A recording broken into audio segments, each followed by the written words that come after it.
What's the difference between a lob wedge and a pitching wedge? A lot of differences. The pitching wedge has only got about 46, 47, 45 degrees of loft, whereas this has got 60 degrees of loft. A lob wedge is the highest loft club in the bag. When you put it down, the angle between the shaft and the club face is 60 degrees. That means the ball goes high. The angle between the shaft and the club face of a pitching wedge is only 44 to 48 degrees. That means it goes further by default. The next thing is, this is good for chipping. It keeps the ball low, it keeps nice to clip the ball off the ground.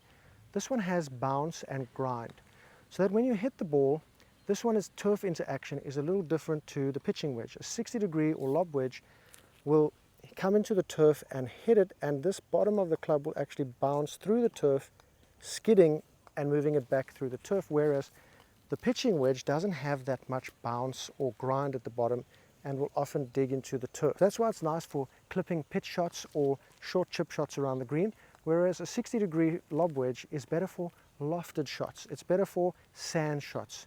Because of that grind and that bounce, that's going to get through the sand nicely, help the ball to get out of the sand. This one, when you go and hit it into the sand, it's just going to dig. The pitching wedge digs in. So if you're in a situation where you don't want to dig, you need to use a wedge with some bounce. If you're in a situation where you want to clip, or you don't want to bounce the ball off a firm piece of turf, sometimes the pitching wedge is a better option for chipping. 60 degree lob wedge for bunkers, for loft shots from the rough. Pitching wedge, like short pitch shots, short chip shots around the green, and shots from, I don't know, whatever your swing speed is, 110 to 140 yards, whereas this shot is going to be generally a lob wedge inside 100 yards, never hitting it too full. It's a finesse club. This one is a finesse club and a delicious club.